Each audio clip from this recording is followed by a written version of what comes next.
Okay, so because we are doing some chest work, I want to just talk a little bit about how you can sit comfortably in this posture, but with the sense of fullness in the chest. So adjust your legs in any position of your choice. And then just bring your hands to the sides of your waist and track the hands up to the armpit chest. And then hook the thumbs underneath the armpit chest and sense that upper shelf of the chest is broadening, but doing it in a way that doesn't, when we tend to do this, these two pieces, we tend to overarch in the lumbar spine. So get the fullness in the chest without pushing your abdomen forward. And we'll do this on our back and same thing. And then replace the hands lightly on the roots of the thighs. And just allow your eyes to close. And then as you close your eyes, resist the desire to drop the chest. And it's not even a desire. The chest tends to drop when we close the eyes. So again, enliven, elate the side walls of your chest as you continue to evolve your pose. So you feel full in the chest. See if you can do it in such a manner that doesn't harden the breath. Let the breath flow freely through the nostrils, the sides of the throat. Relax the throat. And then finally, connect the outer corners of the eyes. Send them outwards beyond the ears as you know them to be. So there's a gentle, relaxed quality in sitting, but also very alert. And that balance is tricky. You know, how can we be alert but relaxed and alert? And just take delight now in having arrived here, aligning yourself with value. It's a beautiful word, to align yourself, but not just in a physical way, but with your values. And again, what is the mind already aware of? The breath, mind states, perhaps a particular thought. Just notice. Feeling the body, feeling the breath, everything coming and going.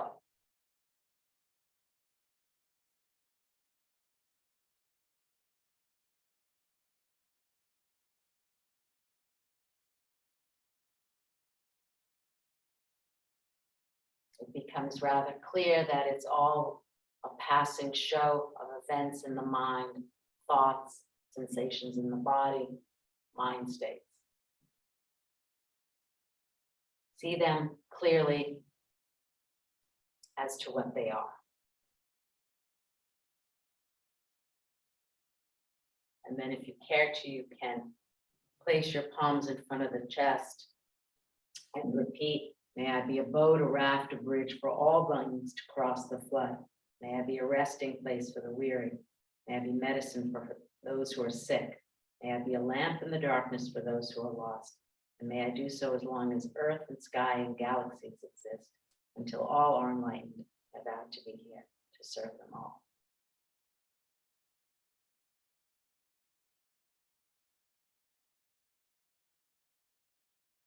And then when you're ready, you can release your hands, lift your gaze, open your eyes, and stretch out your legs. So we're going to begin with this kind of like first chapter of this class, which is what I would call dynamic chest opening work, and which will include some inversions like dog pose, and we'll do full arm balance or half handstand as we did, maybe even move to a Pincha Mayurasana prep. So we're going to start mildly, a mild chest opener with the blanket and head support. So you're taking your blanket, a Sarvangasana shape, rolling it, and then start with bent legs. So this is where I said when you sat, you don't want to push the abdomen up. Bent legs will help. And then of course we will move to straight. But if this bothers your back in any way, then keep the legs bent, okay? Now, the roll is dependent on your body. Mine is not, it's fully rolled up. It's kind of a third of the way rolled up. The bigger the roll, the more likelihood that you'll arch your back. So be mindful of that, okay? So this is a very nice passive back arch. Do take head support, and then remember what I said on Tuesday. Can you adjust the head like this? Interlace your hands firm at the webbing, and then spread the skin, go out horizontally, like the eyes did when you sat. And then once you've spread the skin at the occiput, lengthen the cervical. So you're making the cervical spine, good Val, an extension of your thoracic spine.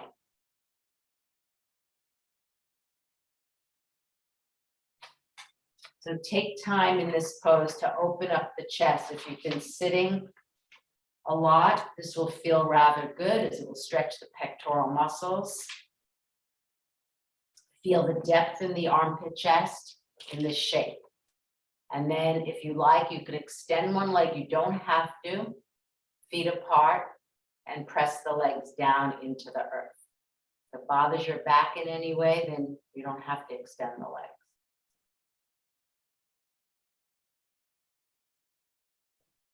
Make sure your cervical spine feels elongated. If you need to or want to, take your hands to the back of the skull and re-lengthen that part of the spine. So the cervical spine chases the thoracic, as teachers have often said. We can say the cervical is an extension of the thoracic. Make sure the trapezius is moving down toward the waist and not hiking up toward the ears. Although with the arms settled between the two blankets, that should really help that. And just have the arms out to the side so you can feel the width and also the depth in the sides of the chest. So again, without hardening the breath, see if you can enliven, elate your chest as you continue to evolve your pose.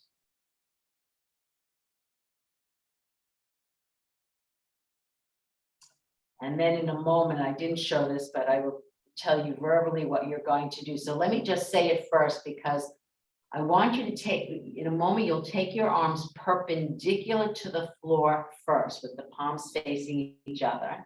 And then with the upper arm plugging back into the capsule, the humerus into the glenohumeral capsule, you'll extend the arms overhead, okay? So when you're ready, extend the arms up toward the ceiling, reach through the fingertips as you draw the upper arm back into the shoulder capsule, and then mindfully extend the arms overhead, keeping the arms straight. If this bothers anyone's shoulders, then support, Lubna. Yeah, your forearms, you did that, good.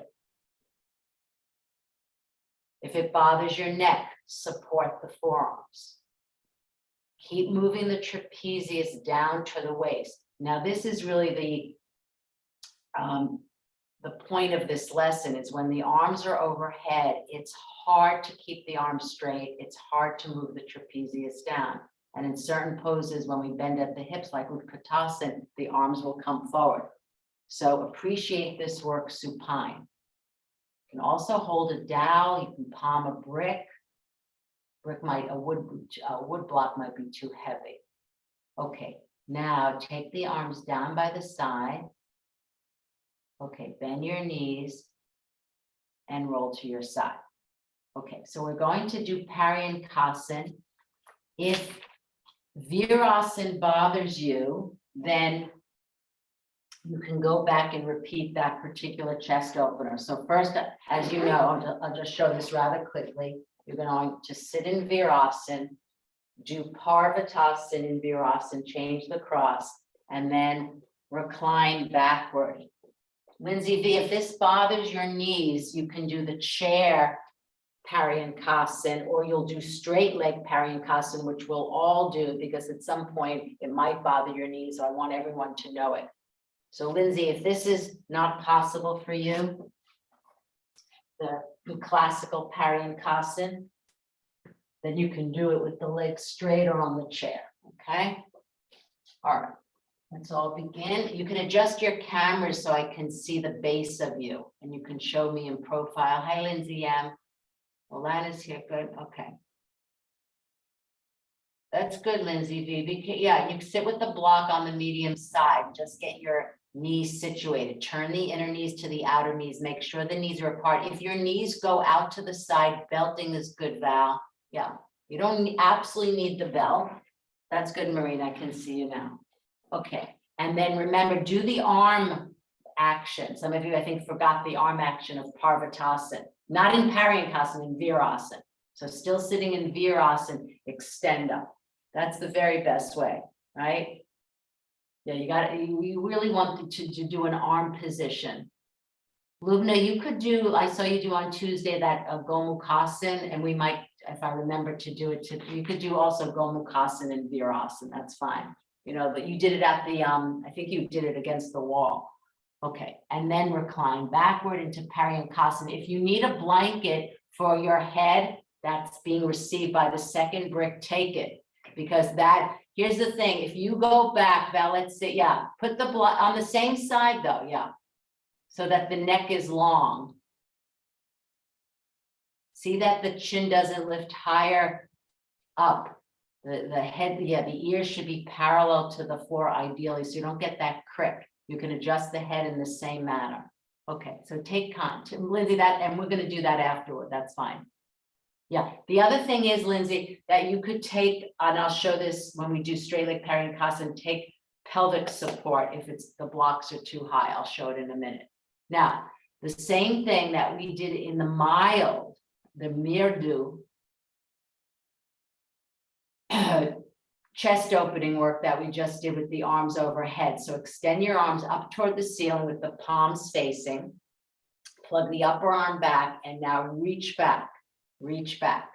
We won't hold this too long because I know that most of you don't have bolster support or even a chair there. Now, clasp the elbows, upper arms, or wrists. Yeah, Lindsay, V, that's good to just take the pelvis support.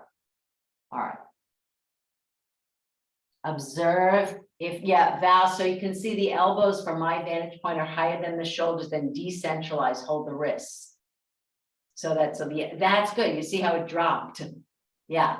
And then you get the shoulder blades flat on the back, which is another theme. Then extend the arms through Urdhva and then go back to Baddha Hasta. That's good. So we really want, when the arms are crossed, we want the arms on the same plane.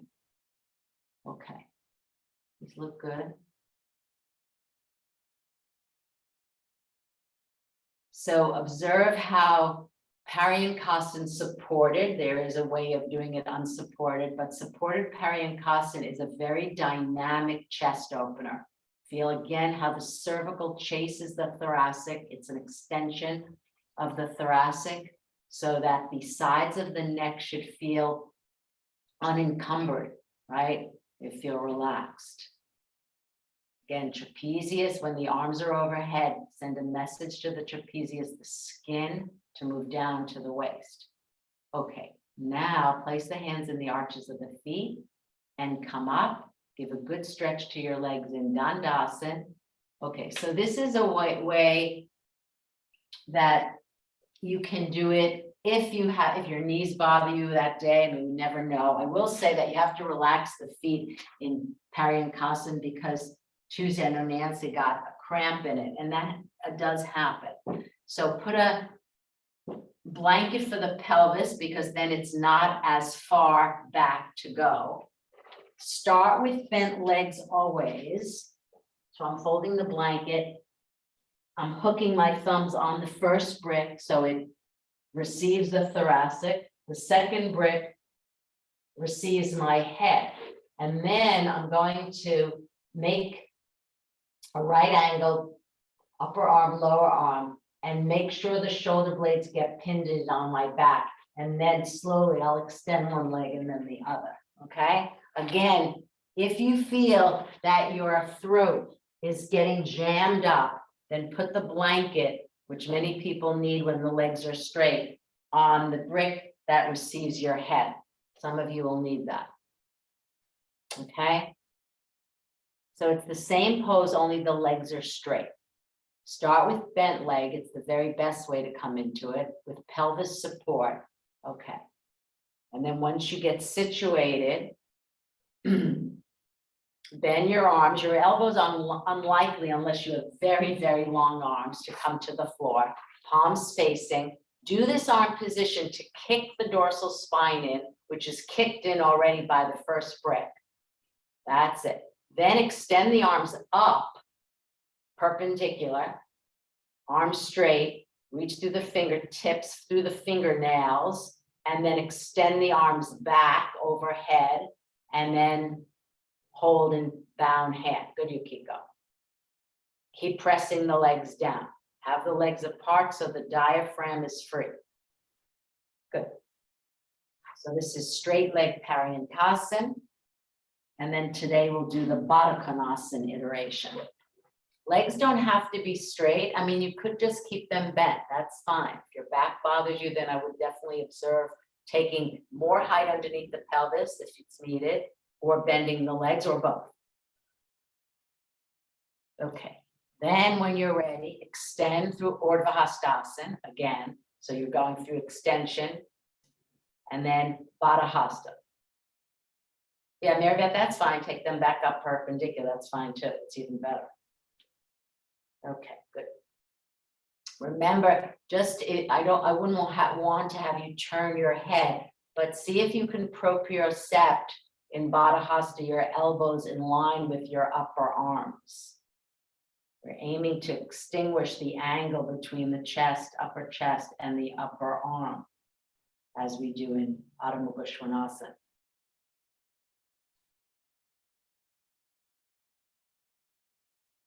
Okay, then take the arms down by your side. Okay, do this first.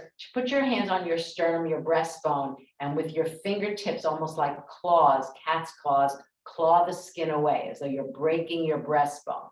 Yes, that's it. Spread the skin. Spread the skin. Spread the skin. Okay, now bend the legs, everyone. Press the feet really firmly into the earth. Hold the sides of the mat and inhale, up you come. Oh, I didn't take you into Baddha Konasana. That's okay. Okay, now with the memory of the brick still there in your upper spine, with the memory of the cervical spine long, take Adho Mukha Svanasana. You can step back or from an all-four position, but don't have the hands. We'll do the hands on the bricks soon. Do this one without bricks so that when we come to do the hands on the bricks, you'll have a comparison. Because I know some of you, Lubna, typically take the bricks, but let's not do it. You can, though, Lubna, turn the palms out. Okay? All right. So here we go. That's it. Take enough distance between the feet and the hands. Remember that plumb line at the hips. If you were to hang a belt from your hips, the distance from the hip to the heel would be the same as the hip to your head, not the wrist, the head. Oftentimes the feet are too close in. All right, now, if you need to, again, pump the thoracic from a high plank, and that's fine, from a high plank and go back to dog. If that's not necessary, you can stay and imagine you had that brick, good Marina, in the same place. Just move the thoracic spine in and let your head hang. Again, let the cervical be an extension of the thoracic. Imagine the head was supported now, the crown of the head supported as we do in supported dog pose.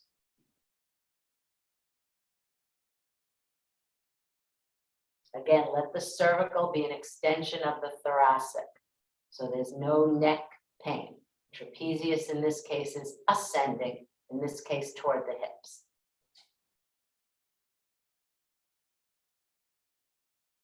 Okay, and down you come. So Elaine, I think we are I'm gonna time down dog for maybe a short timing, maybe 2 minutes. And I think what you can do now is do Prasarita Padottanasana with concave back, and then go to maybe Warrior 3, just to keep it with the same theme, okay, for the concavity in the upper back, because then we're going to do not Uttanasana, because I want to do it in a very special manner today. Okay, so with that said, you can show me in profile. Val, you have a question?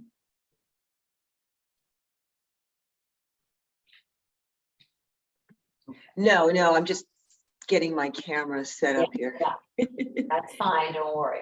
What are we doing? We're doing Downward Ida dog? Vishwanathan for a 2-minute timing, but I am gonna ask everyone to start from the top of the mat, okay, versus from an all four, and stretch the arms overhead, don't push the thighs forward. So let's see this first Urdhva Hastasana, turn the arms from the inside out. Lubna, that's fine to use the bricks, okay. All right, exhale, bend forward, step or jump back.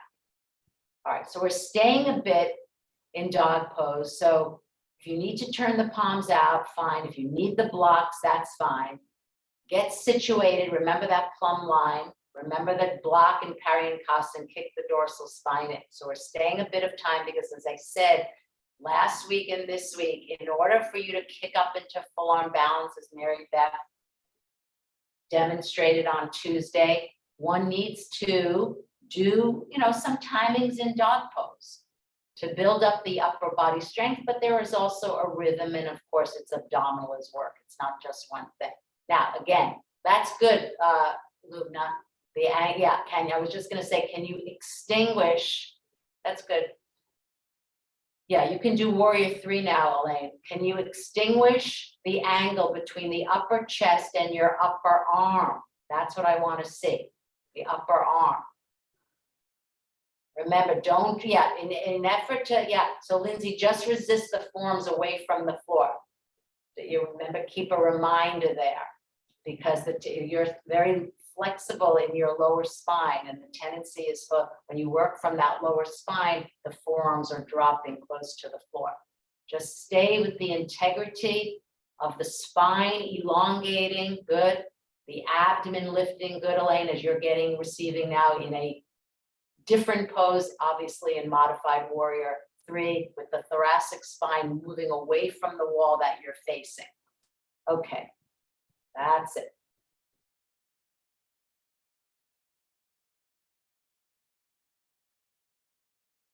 Yukiko, you too, just lift because you're flexible. They'll keep lifting, sense that the bottom of the forearms are lifting away from the floor. Be in your legs, legs. All right. Now walk your feet toward your hands. Take concave Uttanasana. If you need the block, shuffle it in. Look forward from the bridge of the nose a little bit more, Lubna, so that you don't get that crick in the back of your neck. Look long. Long gaze forward. Long gaze forward. Legs are straight. Good, Lindsay. Feet are good. Feet are hip width apart. Well done, Marina. Now place the hands on the hips and inhale, up you come. So we're going to just take a slight detour. We did this on Wednesday. I think I showed you those wall slides. So I want to be very mindful of how I present this material, because when you press the heel of the hand into the wall, it fixes the shoulder blades on the back, which is very necessary for many, many different poses. Mary Beth, I want you to remind me to teach that Vashisthasana I described to you. So watch, everyone. So I'm going to the wall. Let me just adjust my camera. I really want to be very intentional about this Uttanasana. So I'm bringing my hands so that they're in line with my shoulders. I will tell you that most people tend to go higher up, and also the fingers are often not on the same plane. So I'm going to break my own rule in order to see that my hands are on the same plane. I actually I'm getting that little bend in my neck, but that's just to see that my hands are on the same plane. So I'm looking up to get that. And then I'm pressing the heel of the hand into the wall. Why? To fix the shoulder blades on the back. And then once I feel the shoulder blades in that position, then I'll move the chin toward the hollow of the throat. And now I'm looking straight down at the floor. Okay? All right, let's try it in that manner. Now, Lubna, if anyone needs to do well, actually, I think I'm going to pause, Lubna. I'm going to teach something with Gomukhasana later. So everyone just do that. Okay? All right, here we go. Valia, now listen, if you have any restriction whatsoever, so they'll have the whole hand Whole hand, the wrist is on the wall, not just the fingertips, not just the palm. That's what makes it effective. Luna, step back.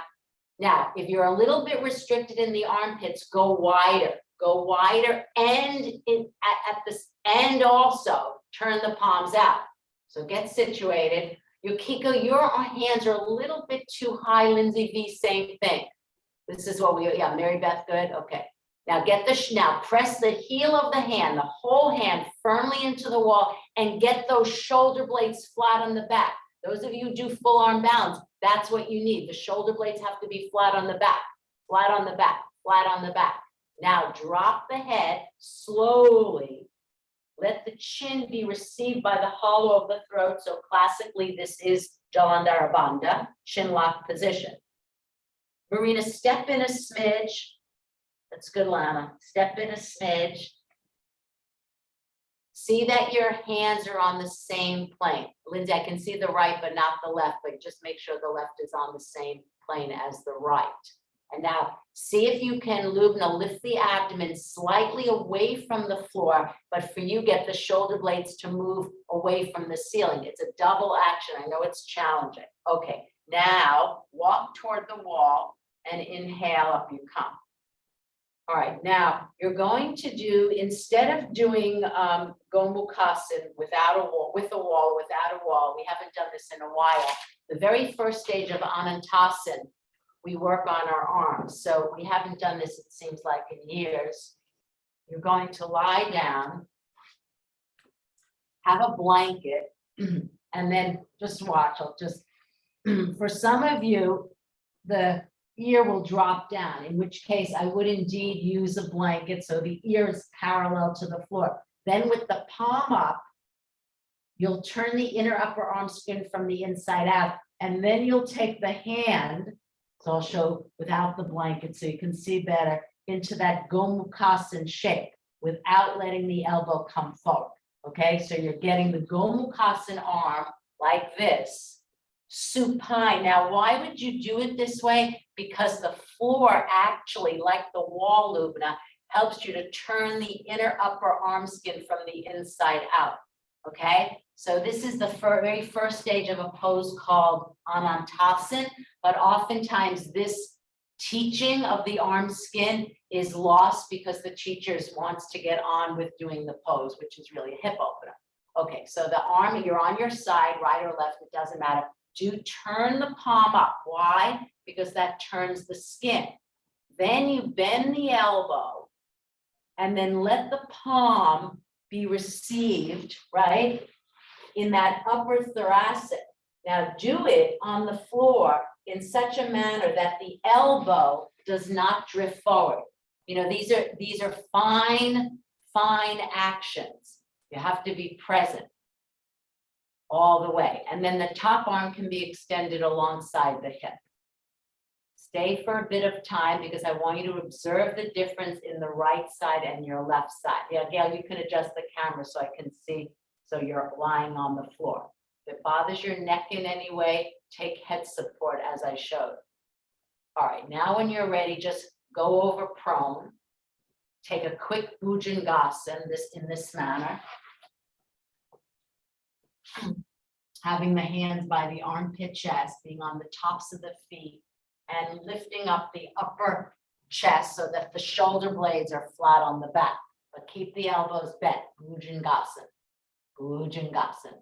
Press the feet, press the hand, neck long. Yeah, Mary Beth, look more. Yeah, look sort of like out, forward and out. So the neck is long. Okay, now Anantasana, change sides.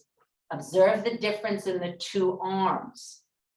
Usually there'll be a difference in the sideline Gomukhasana because of the dominance of one arm over the other. All right, remember, start with the palm up. Why? To turn the skin. Now observe, why are we doing it supine, as I said, sideline? The skin now is fixated on the floor, and the floor, like the wall, helps turn the skin. Then keeping the skin turning, I'm just showing you while I sit, then take that left or right hand to the back of the skull. But in taking your hand to the back of the skull and palpating your upper back, especially if you have a long arm, Find out if you let the elbow come forward. Thank you. Many of you are showing me from the back. So that's really good. Fix the shoulder blades. So Lubna, this is another way of doing it without, we're using the floor, you use the wall on Tuesday. Okay, take a quick Bhujangasana again. Remember, arms are bent, fix the shoulder blades, be on the tops of the feet unless your feet are cramping, then tuck the toes under, lift the chest, neck long, good Val, neck long, neck long, neck long. Okay, and now from a prone position, put the blocks underneath your hands and take Adho Mukha Svanasana again. Now, use the bricks, have the heel of the hand against the frontal edge side of the bricks, press the heel of the hand into the bricks and use that like you felt the wall to get the shoulder blades flat on the wall. Okay, up you go. You can turn the palms out still on the bricks, but use the heel of the hand. Here's the teaching. The teaching today is using the heel of the hand on the brick to get the shoulder blades flat on the back. Because in order to do a successful Vashisthasana, a full arm balance, then of course, Elena, I'm going to go there in a minute. Then that's exactly what you need to do. You can do a high plank, Elena, and get the same work. Yeah, high plank. You get the heel of the hand on the bricks, pressing down. Good. Yukiko, that's really good. Remember, Yukiko, to resist the forearms. Lindsay's again saying, yeah, don't sink to the shoulders. The shoulder, yeah, even though the head does come down, it's not at the expense of the shoulders dropping to the floor. So perk up your forearms and resist them. Just imagine I'm standing in front of you. Okay, now come down. All right, now, as you all know, we teach full arm balance, handstand, a good amount of time before Vashisthasana. Oddly enough, most people find Vashisthasana far more doable than full arm balance. So we're going to go from Adho Mukha Svanasana to Vashisthasana, unless you're not doing it from Adho Mukha Svanasana, then you just do it from sideline. All right, so this is what we're doing. And again, what I'd like you to do is do it with blocks after doing it without blocks. So we'll take Adho Mukha Svanasana and then alerting, in this case, my left wrist, the heel of my hand. I can stagger my feet because I'm focusing on the shoulder blade. So I want you to press the heel of the hand down in order to access this right shoulder blade flat on the back. And then, of course, finish the pose. We'll do it right side, left side. Then we're going to do with the hands on the bricks. Okay? All right, so let's see everyone have the blocks ready to go. So the reason why most people find this far more accessible than full arm balance. We will do full arm balance in its iterations, and I'm going to show you that soon. Okay, so Vashisthasana to the right. Alert, get the shoulder blade flat on the back. No one has wrist or shoulder issues here. Okay, otherwise you could use a chair.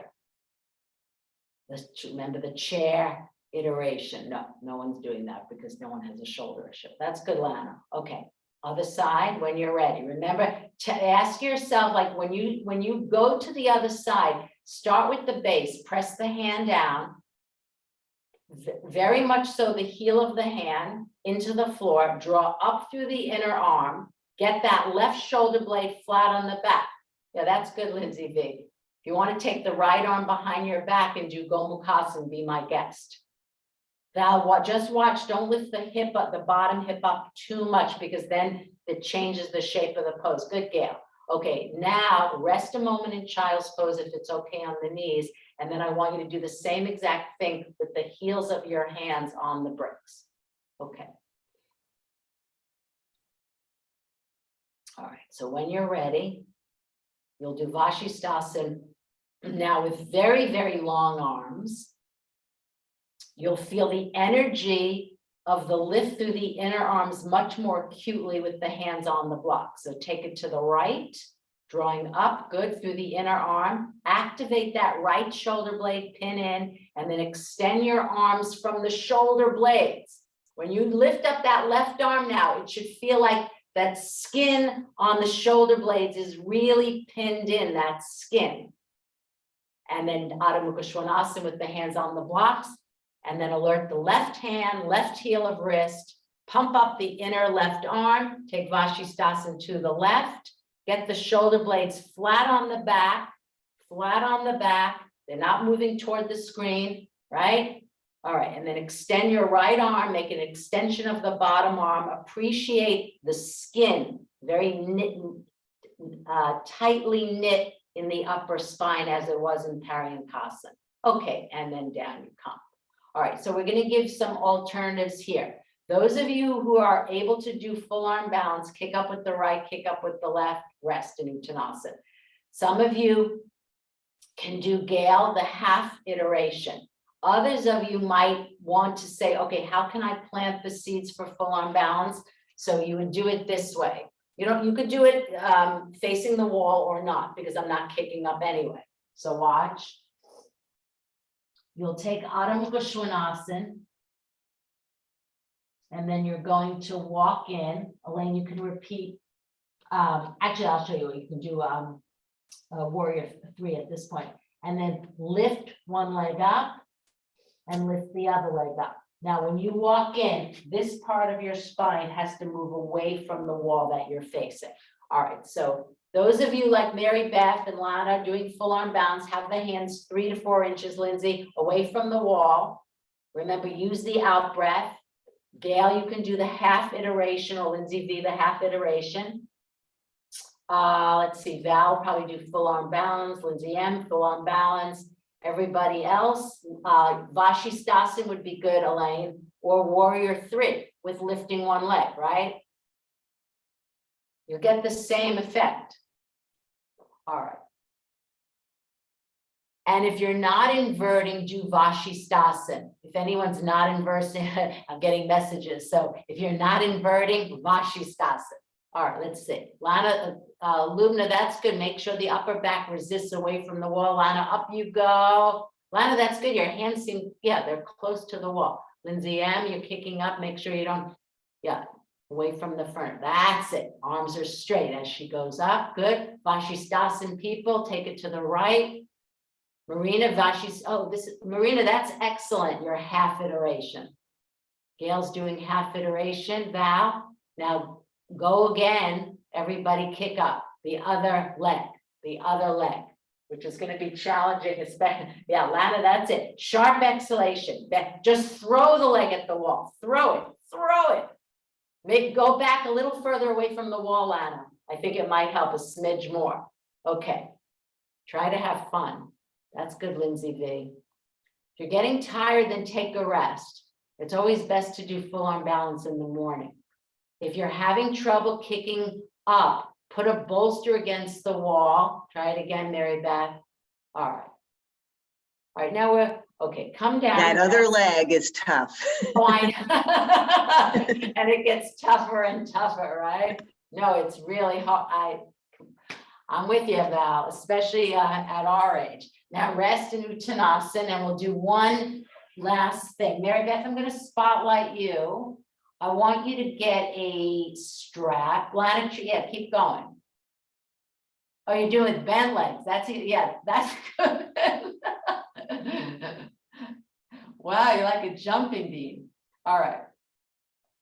So everyone, get a strap. I'm going to spotlight Mary Beth. All right, we are going to try to do this. This is a Pincha Mayurasana preparation. We're not coming up into Pincha, just doing the arm work. Now, I will say that many of you will be wise. Oh, I'll get to that soon. All right, so hold on. Mary Beth, let me spotlight you. So Mary Beth, you know, it's good to do it near a wall. We're not going to kick up though. Or maybe I'll watch you kick up, but let me just see. I want to get the base first. Okay, so belt your arms and put the belt in the elbow. Yeah, not too much of, yeah, make sure it's in, yeah, not too much of the upper arm. Yeah, but not the forearm either. All right, now you're going to do this, Mary Beth. So you have the block there, but do you have a dowel? All right, so Lubna, this would be very helpful. I think this will be helpful for everyone. All right, so let's eliminate the brick. Now, Mary Beth, can you take the base of your mat and give me a little bit of a platform for your right underneath your elbows, yeah. No, fold the mat from the bottom, yeah. And then, yeah, go all the way to the wall and then all the way to the wall, where kind of where the brick is. Yeah, so I rather do a flat mat, Mary Beth, make it flat and then double and then fold it again. Okay, so that's fine. Let's just work on this. We haven't done this in some time. Okay, so now, yeah, because the roll actually gets too topply and then fold it again. Take it from the round side closest to your knee. That's good. So it's a little bit and have it just underneath. You might have to back up away from the wall, have it just underneath the elbow. So this is the setup, a mat piece or your very much your mat, a dowel, a broom, whatever. If you don't have, yeah. So here's the interesting thing. When the hands are up, as you can see them, so you're holding the dowel, it turns that upper arm skin. That's what almost everyone doesn't get when the hands are flat. Now support those elbows. Are the elbows supported by the, okay, they are. Just, my screen, my black screen is getting into the black mat. Okay, that's it, Mary Beth. All right, now tuck the toes under, lift the pelvis up. I'm glad we're going through this because it takes time. That's it, Mary Beth. Walk in. Now, the first teaching is watch her upper spine. It's moving away from the white wall. That's wonderful. Okay, that's what I want you to get. Then if that's coming along, then one can lift one leg from the root, descend it, lift the other leg up from the root and descend it and take a well-deserved rest. Good. All right, Mary Beth. Wonderful. Okay, so shall we? And we'll get everyone on gallery view and anyone who practices Pincha Mayurasana regularly. How many practice it regularly? Then you can kick up. Okay, who in your class? Mary Beth? Who practice it regularly? Okay, then you'll kick up. All right, otherwise, Dao Lubna, mat piece goes right underneath the elbows. Now, you know, people teach it with it coiled, but I find that too topply. So I fold a mat and fold it again like Mary Beth. You can show me in profile or if you're facing forward, so be it. Gail, you can run. Okay. Remember so it's make sure the mat is not for your form. It's just for the elbow points because and let me just explain why. The elbows are getting a little bit of height so that the upper arms can ascend. That's what you need to know. Okay. All right. So now the first teaching is to hold the dowel with the palms up. Appreciate the beautiful external rotation of your inner upper arms. That's what I want you to get. Okay, Lillian, that's fine. Okay, now walk in, and the main teaching is to move the upper spine. Good, Mary Beth, away. That's fine. Away from the wall. Get that much. That has to happen. Otherwise, we wouldn't take anyone. And you're imagining, Lubna, that I'm lifting your upper arms. Marina, you okay? What if you don't have a dowel? A broom, do you have any kind, or even hold the strap in this way. Look, don't worry. Look, just take the belt in this way. And you see, it's the same thing. I'm holding it tight, you see? It's the main thing, Marina, is not whether it's a dowel or strap, is that you're getting the upper arm to turn, all right? Now, then you can lift one leg, descend it, lift the other leg and descend it. And only the people who are practice regularly, like at least twice a week, are kicking up. Keep it and do it again. Lift one leg, lift the shoulders away from the floor. Oh, if you're not doing an inversion, that's fine. Then you can go back to this iteration. And Elaine and Lindsay, do this with the chair. Do it in this manner. Put your forehead, can you see this? And you'll get the same work, okay? So I'm glad you're sending me these messages. All right. Did everyone, Val, I didn't see you go up, did you? Okay. Do you want to?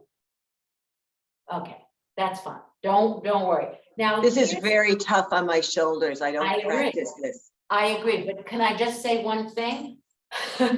So if we were in studio, if we could get two people to be near you and you put this strap, right? You remember all this?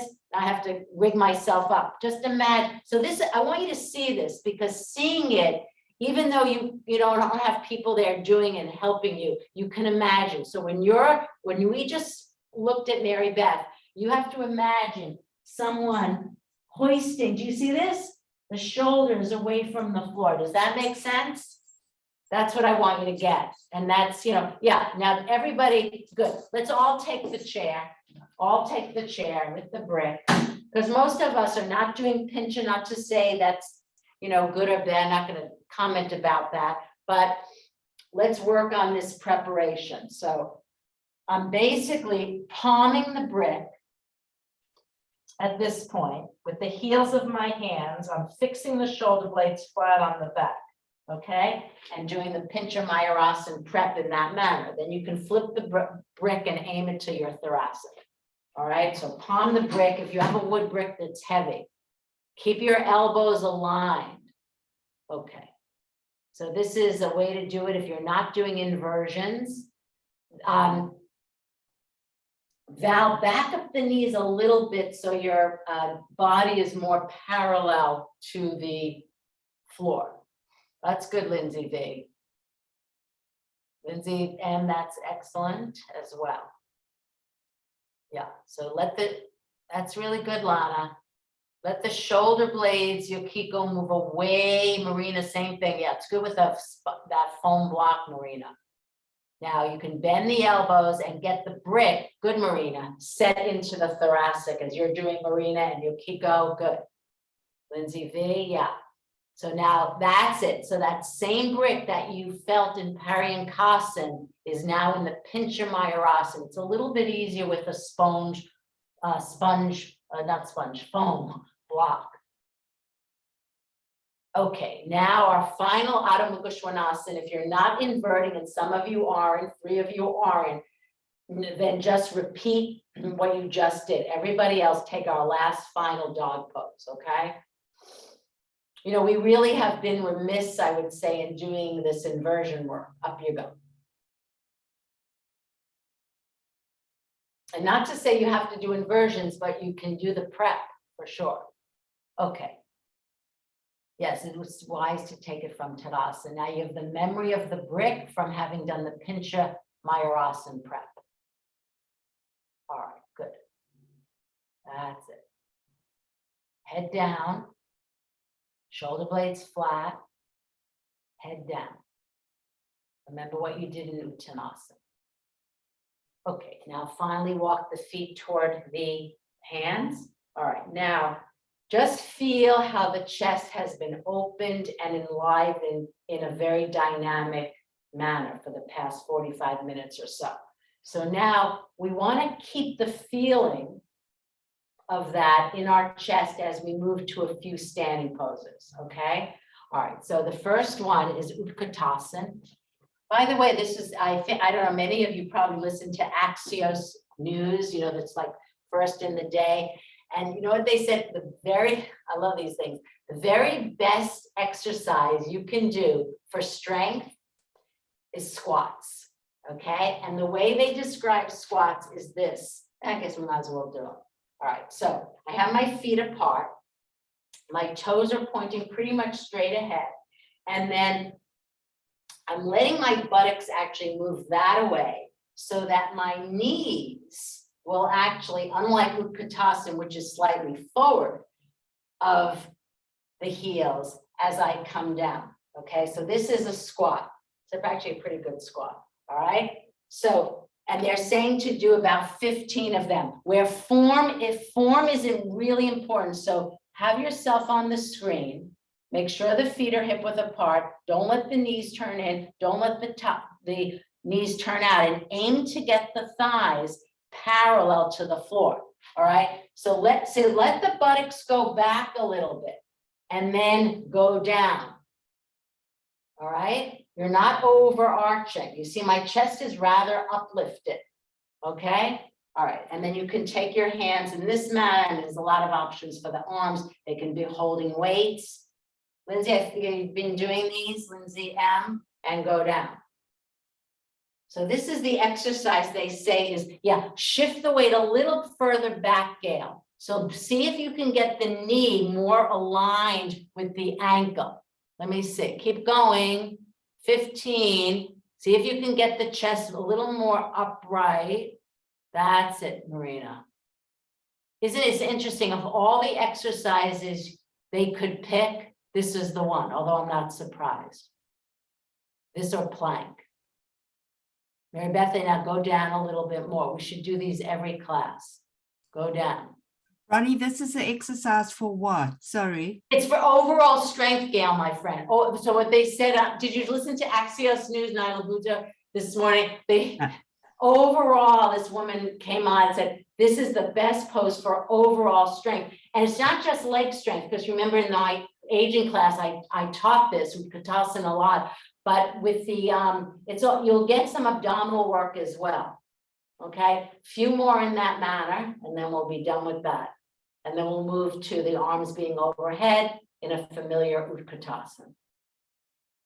Okay, now take the arms overhead, show me in profile. Now, this is what's really interesting. When the arms are overhead, when you bend at the hips, the arms come forward. So don't let the arms come forward. Remember all the chest work that we did, all the arm work we did, fix the shoulder blades flat on the back, and now go down. Now in this shape, the knees will come slightly. It's a different pose. It's not a squat. Go down, go down. Keep the arms in line with the shoulders. Don't let them come forward. Get the shoulder blades flat on the back. Good. And now up you come. All right, now we're doing 3 poses to the right, 3 poses to the left. Let's do our standing lateral poses. I think it'll be much more easeful for you to do it on a diagonal. So I have the purple mat set out and my right foot is forward because I'm going to the right. My left leg is behind. So we're going to do this, watch. Utthita Trikonasana, and I want your awareness to be, because it's not so much about the alignment in these poses, I want you to feel that fullness in the chest. And then Virabhadrasana 2, fullness in the chest. And then Utthita Parshvakonasana with the hand on the inside. All to the right, come back up to Warrior 2, where the chest is perpendicular, and then, back to Trikonasana, all right? So it's really 6 poses. All right, let's see, get on the diagonal first. Now, again, you all know these poses, you've done them a million times. Just enliven your chest again. So it's a dynamic feeling, but I also don't want it to be agitating to your brain. So we're turning the notch down a little bit from the dynamic chest opening work that we did in the Paryankasans. All right, now Trikonasana to the right. Keep the legs straight. Good, Marina. Drop from the knee to the hip. Okay, Virabhadrasana 2 to the right. The Utkatasana and the squat should have helped. Now, Utthita Parshvakonasana, if it's probably less bothersome, Lindsay, with the diagonal, but if don't stay long. Now, go back to Virabhadrasana 2 from Utthita Parshvakonasana, hit it with the chest perpendicular. And now straighten the right leg, take Trikonasana to the right. Well done. So this is a way of getting in your standing poses in no time at all. Okay, to the left, here we go. Get situated, left foot is forward. Remember, back up the back right leg so you have enough distance between the 2 feet so the spine doesn't shorten. Okay, keep the legs straight. That's it, Gail. Utthita Trikonasana to your left, go. Pull up, yeah, Marina, that's a good, yeah. All right, now Warrior 2 to the left, even though I should have looked on that right side, Marina. And so it would have been all right to have that right leg bent. Okay, now Utthita Parshvakonasana on the inside. Lay your chest down. Good. Even more, Val. Fill in the gap between the chest and your inner thigh. Now Warrior 2, Warrior 2. Good, spread your wings, get the shoulder blades flat. Now Trikonasana, plug the leg back into the hip socket. Well done. Okay, and now inhale, up you come. All right, Lana, I'll spotlight you for this. So this is not my favorite way to do Warrior 3. I find it really hard to do it this way, but we're going to do it this way. All right, so I'm going to spotlight Lana, and I think I mentioned this on Tuesday. Let's plant the seed to do this not, here necessarily, but for you to do in your home practice, this way of Virabhadrasana 3, not from Warrior 1. That's the classic way. So I'm going to spotlight Lana because she was here on Tuesday, and I'll take her through it. All right, so this is not the classical way, but it really works, especially as we get older and we're working with balance. So I think, Lana, I'm going to take you through, do it in the profile. All right, so we're going to take the arms up, then you're going to focus on your right foot, and simultaneously you extend the trunk forward and take the back leg up. So you know this. So when I do these kind of iterations, you know these poses. So you know the shape of it. I'm just asking a different way. So her arms are up, Urdhva Hastasana. Then she's going to pick a leg, any leg, hopefully closest to the screen. All right, now bend forward at the hips, extend the trunk and arms forward, but at the same time, raise the back leg up. Do it again. All right, so at the same time, Lana, that's it, at the same time. So it's like a pendulum, good. This is a harder way to come into it. That's a good pose. Get the shoulder blades away from the ceiling. That's good, Lana. Okay, let's turn around and show me the other side. Yes, all right, again. All right, so you're going to take the arms to Urdhva Hastasana. That's our theme today. Get the shoulder blades flat on the back. Now balance on the right, and extend the trunk forward, good. So the shape is the same. Now, the buttock is shifted back of the standing leg a little bit, and then if she can, shift the weight slightly forward. That's good, Lana. And out you come. All right, so we're doing Warrior 3 in that manner, which is very different than Warrior 1, because Warrior 1, you have the transition here, right? Which makes it easier to come into it because the leg is bent. She did it with the leg straight to straight. Yeah, now take it, Warrior 3. That's it. Now shift the weight just so that everyone remembers. Move the weight slightly toward the ball of the foot line. Good. All right, that's excellent. So there's different ways to do Warrior 3. There's probably 17 different ways or more. All right, so now I'm unspotlighting her. All right, so everybody, now we're going to do a few. We're going to go right side, left side, left side. So because it's not, I don't want you to stay, Lana stayed actually a long time. I want you to hit it the right, hit it the left, repeat, hit it the right. Or if you want to have fun, just kind of walk across your own room, but you're not bending the standing leg. All right, here we go. Arms up. Pick a leg. None of you have shoulder issues, so this is all possible. Yeah, try not to bend the leg. Marina, for you, it's fine to bend that right leg. Now try not to bend that right leg. So synchronize at the same time. You're extending the trunk forward and the arms, the back leg comes up. And then change. Marina, excellent. Change sides when you're ready. I would also say that this pose is a little challenging on the back. It can be. So it's challenging on the shoulder and the back, but take it on. For some of you, and then Lindsay, for you, Lindsay M, a little bit less height in the aerial leg and a little more lift of the abdomen away from the floor. So you're not doing it from the lumbar. Just imagine, Lindsay, like you had a belt there. Or yeah, so it'd be, yeah, that's better. That's better. That's it. Don't dip. Don't dip. Good.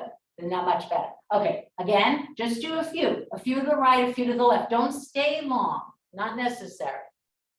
If you're having issues, if there's any issues with balance, you have a few options. Take the arms either backward or out to the side, or if you want it to be a chair, then use the back rungs, but not the arms down because we're using the Urdhva Hastasana today as a platform. See, that's good. Okay. All right, now I just want to say one thing because I'm looking at people's feet. All right, so let me just explain one thing.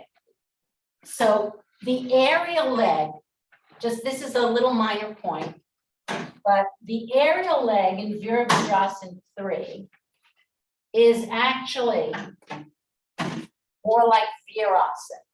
Now, is it wrong to flex the foot? In fact, if I dorsiflex the foot, it's wonderful because that indeed opens the back of the knee. And then I extend through the arch. And the reason why that feels really good is the skin hugs the bone. So what you could do to feel that and not make your life miserable by balancing is just take the seat of the chair and then observe when I flex the foot, when I flex the foot, I open the back of the knee, like dog pose. When I extend through the arch and I get my foot into Virasana, feel how that quadricep flex, skin hugs the bone. So do it in that manner because we often forget about the foot of the back leg. The foot of the back leg. You can go from dorsiflexion to extension. Good, Marina. And just, yeah, it's interesting. So the flex foot is to open the back of the knee, but then extend through the arch, the Virasana foot, the classical position, and feel how that quadricep muscle and skin moves to the bone. The shape is a little distorted, Mary Beth, for your body, because now the shoulders are higher than the hips. So you want the, yeah, see if you, I don't think it's just too high, use blocks. All right, now, if we're finish up, good, Lindsay. All right, yeah, or you can lower onto your forearms, Lindsay, if you know what you're doing. Now, take Ardha Chandrasana as a resting pose. Most of you will find it more useful to do against the wall, but others of you who find Ardha Chandrasana, Lana, like you, rather easeful freestanding, then do it freestanding, because in the end, Ardha Chandrasana is a resting pose. So if you can do it freestanding and experience repose, good. If not, at the wall. Is that clear? So we're doing Ardha Chandrasana. That's fine, Val. Take it that way. Lindsay, take it that way or at the wall. I'm fine with either, but you have to know your own body. Good, Lana. Okay, good. Yeah, it's interesting, Lindsay. And in that, it looks to me your aerial foot is flexed. So that's really good to get the knee and the aerial leg open, and then you can extend through the arch of the foot. It may be just my camera, yeah. Okay, these look good. Lubna, that's good. Now slightly shift the weight toward the ball of your foot, so your buttock of the standing, no, the other way, head side. That's it, head side. Good, Marina. All right, experience it as so part of today, we're working with physiology and psychology and the mental, the innermost layers, not always the outer layers, because if you always work on the outer layers, the pose gets rather dry. All right, now let's shift here, get a belt, and we're going to do Supta Padangusthasana. Actually, no, before we do Supta Padangusthasana 1, just do this, a quickie of Uttita Baddhasana for your Bekasana, for your groins. So the knee, don't let it come forward, align thigh to thigh. You can use the wall just to get the groin opener. Aim the heel, yes, hold the foot, Lubna, good. Watch the trunk though, Lindsay, don't let the trunk come forward, because otherwise you're gonna bypass the groin. So the chest should be absolutely vertical. Wants to come forward, don't let it. Remember to move the buttock flush down. Good, Val, change sides. Those of you who can, many of you can hold the foot with 2 hands and fix the shoulder blades on the back body. You'll get more, both shoulder blades, yeah. All right. Then you'll come down, that groin opener will be good for Supta 1. But here's the thing. So this is why, I really do like our method, because if you think about, we started with dynamic chest openers, then we kept that theme, but we turned it down a notch for the standing poses, but we did it with chest awareness. Now watch, I want you to do Supta 1, but I don't want you to have the spine sleep on the floor. So I'm going to hold the belt and use, remember that position I asked you to do in Parayunkasana? I'm going to use my upper arms to press down. So my arms alert my spine, and then I keep my spine alerted as I move the leg. And then you'll do, again, Supta 1, 2, and 3, all with the awareness of the chest opening. We'll do the right side, then the left. Okay. So again, I've said this a few times now, elate, enliven your side walls of the chest. Again, without exertion, evolve the pose, put the belt across the arch of the foot, take the leg to 90, pull the strap down, and get the upper arms and elbow to press against the floor. and use this to kick the dorsal spine in as you did earlier. So it's the same, we're using basically the same methods to achieve the same. And then begin to move the leg, maintaining the spine, moving away from the floor. Do this in a way that, again, doesn't harden the throat, because typically when we kick the spine in, we harden the throat and the eyes. So it's a lot of subtlety. Good. And move the leg, take time. Again, let the pose evolve. The pose can't evolve if you're in and out in 1 second. And there's a reason, come in and out like we did in the standing poses. We were going through the movement, articulating the geometry with the awareness of the chest. But now evolve your pose.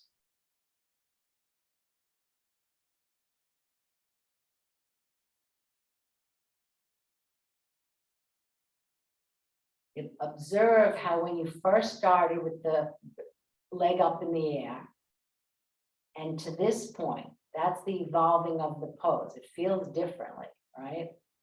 Okay. We're not taking the head up because then we can't kick the dorsal in. All right, now go to Supta 2 with the spine moving away from the ceiling. You can hold the sides of the foot or the belt, extend the left arm out, turn the abdomen from the right to the left, and go. Now appreciate the space that you've created in the upper chest, but also in the pelvis, because chances are you've decentralized the left leg so that you don't go into the right side.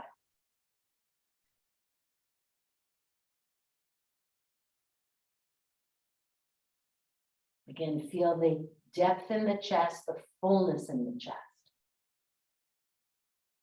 And then when you're ready, take the leg up, hold the belt with the opposite hand, take the right leg toward the left, keep turning the abdomen left to right.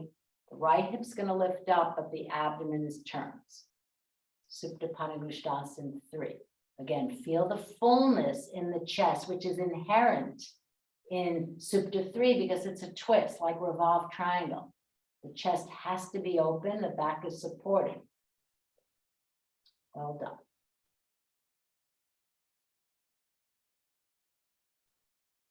And then with the awareness in the chest, take the same exact sequence to the other side. All right, so to the left, we'll try not to shortchange the left side. Again, put the belt in the same place, take the elbows to the floor, kick the dorsal in without hardening the throat or the eyes, and then maintain that feeling of the spine buoyed up away from the floor as you move the leg closer and closer, and then of course it becomes more abdominal. The final posture, when you lift the chest, which we're not doing, the lifting the chest and the head, the spine is not kicked in.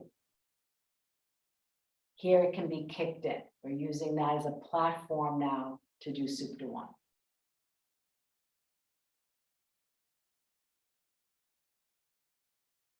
Hold it, go to your maximum.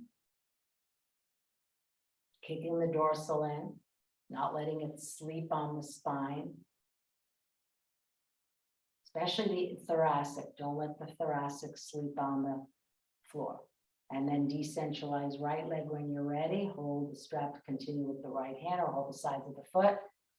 Extend the right arm out, turn the abdomen left to right to Supta 2. Again, observe the depth in the chest, the width across the chest as you continue to evolve your pose.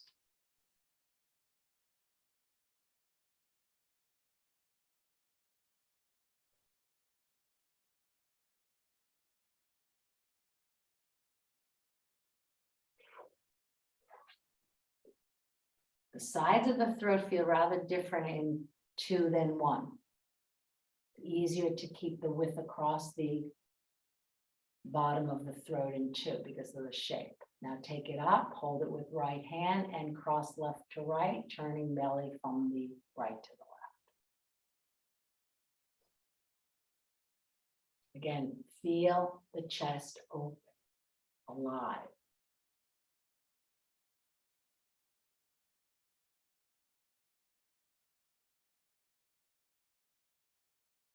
Okay. And then when you're ready, we'll conclude with a chest opener, not done in the dynamic way that we did earlier on. We're going to back to Paryankasan to Supta Virasana. On Tuesday, we just did straight up we did Supta Virasana. So this is what I want you to do. You'll take the blocks in the same manner. Those of you who, if it bothered your knees, then just do it either on the chair or straight legs. So we're coming back to where we've been, only this time we will do Supta Virasana. So you're going to touch Paryankasan and then go flat or shuffle in a bolster and Supta Virasana in that way, okay? So Supta Virasana is a quintessential chest opener, but we're doing it the very last pose because it's actually can be quite relaxing. But we're doing it from Paryankasan first, okay? So we're going back to where we've been. Those of you who are, Lindsay V, you can do it straight legs, it's fine. Get situated, good. Remember, you can take the blanket for the second brick, Lubna, take the blanket for your head. Remember the cervical long? Yeah, you can go through the same motions of extending the arms, Baddha Hasta. Stay for about a minute and then go for time, yes. Yeah, do this, the Baddha Konasana iterations, good, Lindsay V, yeah. Good idea. So now the chest has been primed to receive this pose. So we're not doing what I would consider a dynamic Supta Virasana, where we're actively pressing the elbows down and opening the chest, but rather a passive Supta Virasana. So don't overexert to open the chest. And of course, you know, where Lindsay, and so in like an unsupported Paryankasana is where we really dynamically use the feet, the legs, and the arms. Those of you who know unsupported Paryankasana, we're using the limbs to actively affect the chest. I might touch that Monday because Tuesday, because this sequence this week will make sense with that, touching unsupported Paryankasana, which some of you might find valuable. But now the time is not to dynamically open the chest. So what I'm hoping now is that your chest just is the recipient of the energy, not the doer.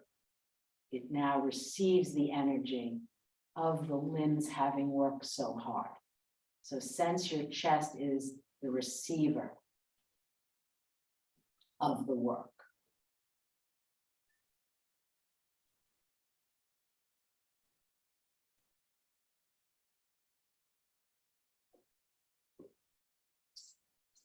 Again, if your knees can't take the posture, no worries. Then extend your legs out, or there's a way of doing Supta Virasana, sitting on the chair with the bolster in front, supporting the knees and reclining back to the bolster.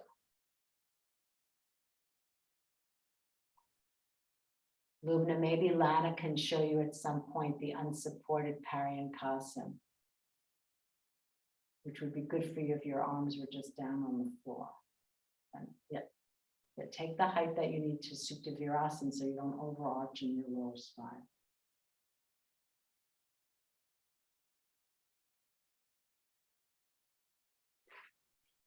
If you need to come up, that's fine. No worries. And then get situated for Shavasana with your lower legs on the seat of the chair to relax your low back when you're ready.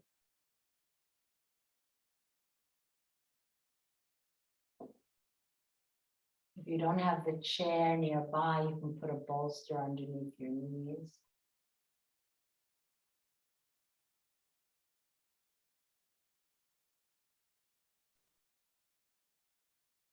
Luna, just make sure on the left leg it's not splaying out. Make sure that inner knee skin is turning and not falling to the floor. the skin on your inner upper left knee. For movement.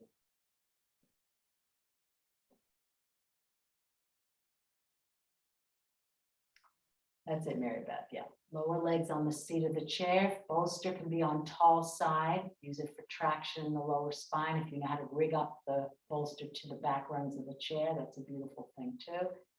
Prone is fine, Lindsay V.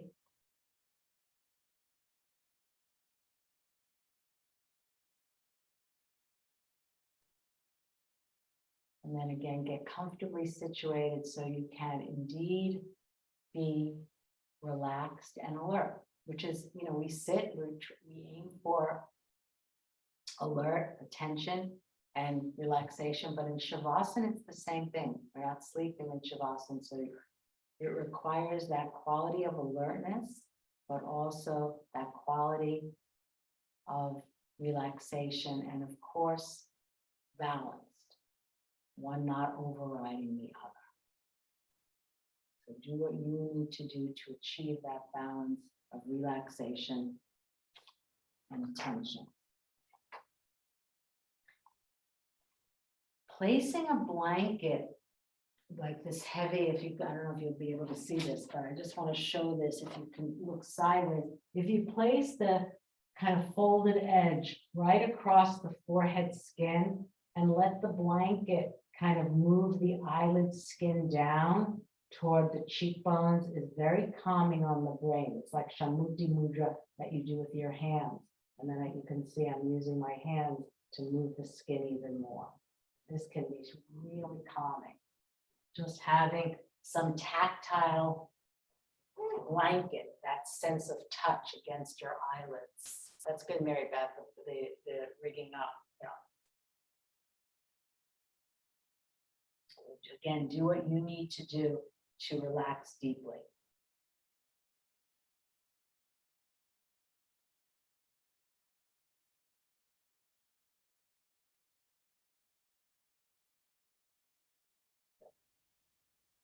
The arms go out to the side. So now you can feel like, having done this sequence, the chest feels enlivened, but it's not in a overactive position. Because now in Shavasana, if the chest was overactive, it would be impossible to rest. So if you find in any way that you still feel a little bit of exertion, put your fingertips on your sternum bone, just flat, and sense your breastbone moving down into the floor. Now, it's true, when you do that, you will sleep a little bit on the sternum, but we don't want to bring an active chest, active eyes, active throat into Shavasana. So just the gentle pressing of your fingertips on the sternum bone might help, as will the shroud across your forehead.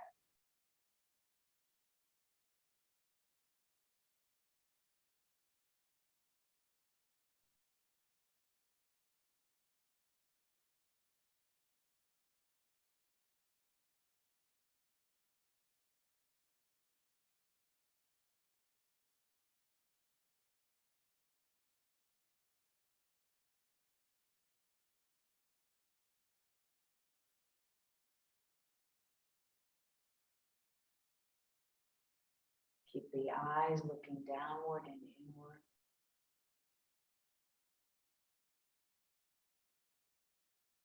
And then finally, just sense you've arrived home.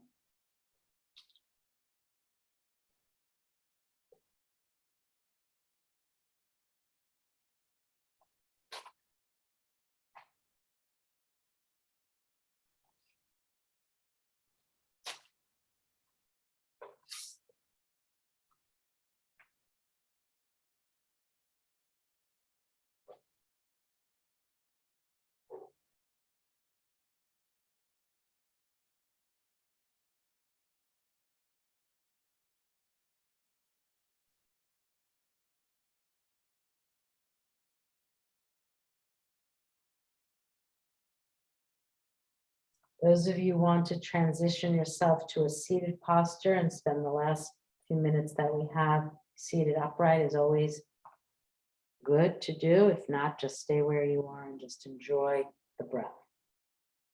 Those of you who are prone, Lindsay D and others, when you're ready to come out, you'll go shift the weight back, touch child's pose if it's okay on your knees, and then come up.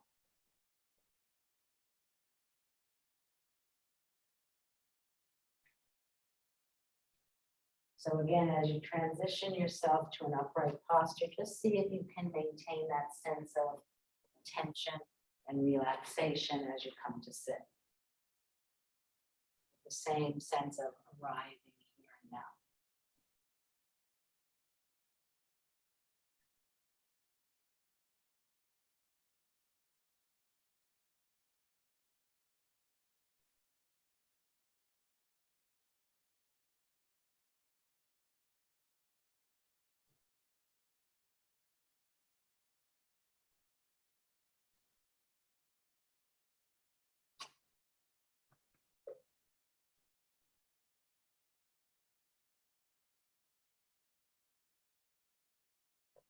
So in a moment, I'll stop the recording, and if you have any questions, of course, you can ask.